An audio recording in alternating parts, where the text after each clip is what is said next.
آج گفتگو ہوگی نمبر 6، ثبوت مناظرہ۔ مناظرہ کا ثبوت کہاں سے ہے؟ قرآن کریم سے ہے، احادیث مبارکہ سے ہے، اسلاف سے ہے، ہمارے اکابرین سے ہے۔ تو یہ جاننا ضروری ہے، پھر اس کو سمجھنا بھی ضروری ہے کہ مناظرہ کا ثبوت کہاں سے ہے۔ تو آج کی نشست میں سب سے پہلے آپ اس پر دلائل ملاحظہ فرمائیں۔ دلیل نمبر 1، قرآن کریم سورۃ البقرہ آیت نمبر 258۔ اعوذ باللہ من الشیطان الرجیم۔ الم تر الی الذی حاج ابراہیم فی ربہ ان آتاہ اللہ الملک اذ قال ابراہیم ربی الذی یحیی ویمیت قال انا احیی وامیت قال ابراہیم فإن اللہ یأتی بالشمس من المشرق فأت بها من المغرب فبہت الذی کفر واللہ لا یہدی القوم الظالمین۔ حضرت ابراہیم علیہ السلام نے مشرکین کو توحید کی دعوت دی، تو بادشاہ وقت نے ابراہیم علیہ السلام سے یہ کہا کہ آپ اللہ کی دعوت دیتے ہو، خدا کی دعوت دیتے ہو، ایک معبود کی بات کرتے ہو، میں بھی اللہ ہوں، معبود ہوں، خدا ہوں۔ اپنے اس خدا جس کی دعوت تم دیتے ہو اس کی دلیل کیا ہے؟ ابراہیم علیہ السلام نے فرمایا ربی الذی یحیی و یمیت، میرا رب وہ ہے جو زندہ بھی کرتا ہے اور مارتا بھی ہے۔ تو فوراً بادشاہ وقت نمرود کہنے لگا انا احیی و امیت، میں بھی مارتا ہوں، میں بھی زندہ کرتا ہوں، یہ صرف تو میرے اندر بھی ہے۔ اب دو شخص ایسے جو قید میں ہیں یا بادشاہ کے پاس ہیں، ایک شخص کے لیے موت کا فیصلہ ہے، اس کو بری کر دیا جاتا ہے، اور ایک شخص کو بری کرنا ہے، اس کو موت دی جاتی ہے۔ بولو میں نے بھی زندہ کر دیا اور مار بھی دیا۔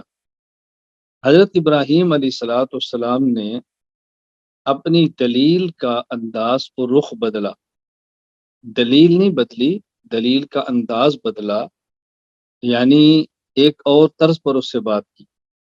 فرمایا فإن اللہ یاتی بالشمس من المشرق فأت بها من المغرب، میرا رب اور اللہ تو وہ ہے جو سورج کو مشرق سے لے کر آتا ہے، طلوع کرتا ہے، تو مغرب سے لے آ۔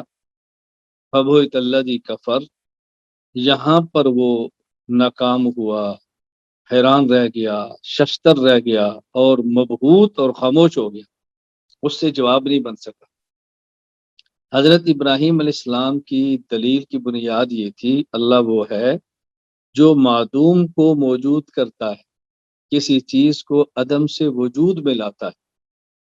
تو اس کو سمجھایا کہ ربی الذی یحیی و یمیت، ایک انسان موجود نہیں ہوتا، اللہ تعالیٰ اس کو وجود دے دیتے ہیں، اور ایک موجود ہوتا ہے، اللہ اس کو موت دے کر ختم کر دیتے ہیں، موت دے کر دنیا سے اس کو لے جاتے ہیں۔ تو وہ اس کو سمجھ نہیں سکا، یا وہ اس نے دھوکہ دینا چاہا اور چلاکی سے کام لیا، یا تو اتنا نالائق اور نااہل تھا کہ حیات اور موت کا معنی نہیں سمجھا، یا وہ چلاک تھا کہ عوام کو چکر دینا چاہ رہا۔ دونوں چیزیں۔ حضرت ابراہیم علیہ السلام نے فوراً دوسرا طرز اختیار کیا کہ دیکھو سورج ہمارے سامنے موجود نہیں ہوتا، اللہ تعالیٰ اس کو موجود فرما دیتے ہیں، پھر ہمارے سامنے موجود ہوتا ہے تو ہمارے سامنے سے اس کا وجود ختم فرما دیتے ہیں، تو ایسے کر۔ وہ نہیں کر سکا، لاچار ہو گیا۔ اب ابراہیم علیہ السلام نے جو دلیل دی اور اس پر غالب آئے، اس کے لیے قرآن کریم نے لفظ استعمال فرمایا حاجہ۔ یہ باب مفاعلہ ہے، فاعل یفاعل مفاعلتن، حاجہ یحاج محاجتن، اور باب مفاعلہ یہ جانبین سے ہوتا ہے، جانبین سے۔ ایک آدمی کام کرے یہ نسبت ایک طرف سے ہے، دونوں کام کریں یہ نسبت دو طرف سے ہوتی ہے۔ جیسے ہم کہتے ہیں مصافحہ، دونوں ایک دوسرے سے دونوں ہاتھ ملائیں، یہ مصافحہ ہے، تو یہ جانبین سے ہوتا ہے۔ اس کا معنی یہ ہے کہ ابراہیم علیہ السلام نے بھی دلیل دی، اس نے بھی دلیل دی، دونوں نے ایک دوسرے سے گفتگو کی۔ اب اس آیت سے مناظرہ ثابت ہو رہا ہے کہ ابراہیم علیہ السلام نے محاجہ مناظرہ یہ فرمایا ہے۔ ابراہیم علیہ السلام اللہ کے نبی ہیں۔ مشہور متکلم مفسر فقی امام ابو منصور محمد بن محمود ماتوریدی الحنفی رحمہ اللہ تعالی، جن کی وفات ہے سن 333 ہجری میں، وہ اس آیت کے تحت تعویلات اہل سنہ ان کی جو تفسیر ہے اس کے اندر فرماتے ہیں وفیہ اباحۃ التکلم فی الکلام والمناظرۃ فی والحجاج، اس آیت میں جواز ثابت ہو رہا ہے علم الکلام میں گفتگو کرنے کا، مناظرہ کرنے کا، مباحثہ کرنے کا۔ حاج ابراہیم فی ربی ورد علی من یمنع التکلم فی، اور وہ لوگ جو مناظرہ کرنے سے منع کرتے ہیں ان کا اس آیت میں رد ہے ان کا۔ قرآن ان کی بات کو رد کر رہا ہے جو مناظرہ کا انکار کرتے ہیں۔ لأن امرنا بدعاء الکفرۃ جمیع الى وحدانیت اللہ تعالی والاقرار له بذلك والمعرفۃ له انہ كذلك وكذلك الانبیاء باجمعهم امروا وندبوا الى دعاء الکفرۃ الى شہادۃ اللہ الہ الا اللہ وحدہ لا شریک لہ۔ فرماتے ہیں اس آیت میں ہمیں اور تمام انبیاء علیہ السلام کو یہ حکم دیا گیا ہے کہ وہ کفار کو اللہ کی توحید، اللہ تعالیٰ کی وحدانیت، اللہ تعالیٰ کی ذات کے اقرار کی طرف دعوت دے اور بلائیں۔ فَإِن دَعَوْنَاهُمْ إِلَى ذَلِكَ فَلَا بُدَّ مِنْ أَن يَطْلُبُوا مِنَّا الدَّلِيلَ عَلَى ذَلِكَ، جب ہم ان کفار کو اللہ تعالیٰ کی وحدانیت کی دعوت دیں گے تو وہ یقیناً ہم سے دلیل کا مطالبہ کریں گے، والبیان علیہ والوصف له کما ہوا والتقریر عندهم انہ کذا، اس پر دلائل مانگیں گے، گفتگو کریں گے، اور جب تک گفتگو نہیں کریں گے بات مانیں گے کیسے؟ فلا یکون ذلک الا بعد المناظرۃ والحجاج فیہ لذلک قلنا انہ لا باس بالتکلم والمناظرۃ فیہ۔ فرمایا فلا یکون ذلک الا بعد المناظرۃ والحجاج فیہ، اور یہ بات مناظرے کے بغیر تو ممکن ہی نہیں ہے۔ اسی بنیاد پہ ہم کہتے ہیں کہ مناظرہ کرنا، علم الکلام میں گفتگو کرنا یہ جائز ہے۔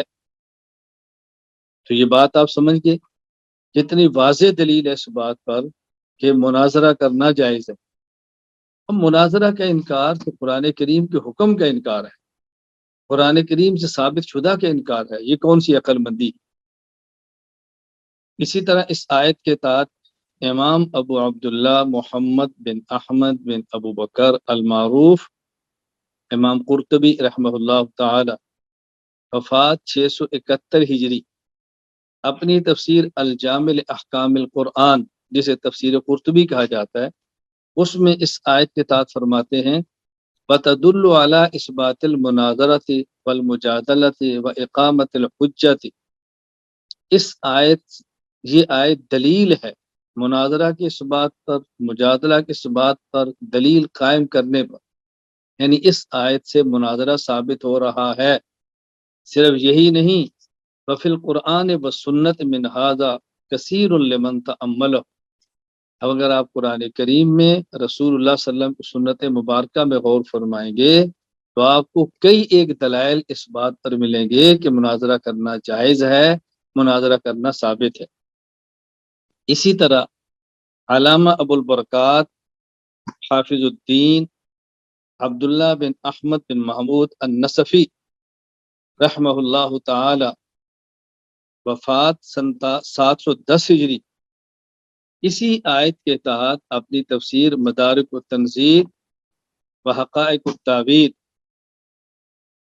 جو تفسیر مدارک کے نام سے معروف ہے، اس میں فرماتے ہیں والآیت تدل علی اباحۃ التکلم فی علم الکلام والمناظرۃ فی، اس آیت میں علم الکلام میں گفتگو کرنے کا جواز ثابت ہو رہا ہے، یہ آیت دلیل ہے اس بات پر کہ علم الکلام میں گفتگو کرنا جائز ہے، مناظرہ کرنا جائز ہے، اس لیے کہ اللہ تعالیٰ فرماتے ہیں لأنه قال الم تر الی الذی حاج ابراہیم فی ربی، یہاں لفظ حاجہ استعمال فرمایا، فالمحاجۃ تکون بین اثنین، یہ با مفعلہ سے ہے جو جانبین سے ہوتا ہے، دو بندوں کے درمیان، یہ نہیں کہ وہ بولتا رہا نمرود اور آپ خاموش رہے، آپ نے جواب دیا ہے۔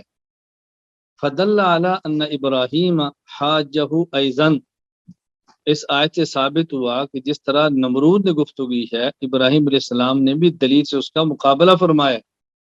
فلو لم یکن مباحا لما باشرہ ابراہیم علیہ السلام، اگر مناظرہ کرنا جائز نہ ہوتا ابراہیم علیہ السلام اس سے مناظرہ نہ فرماتے، کیوں؟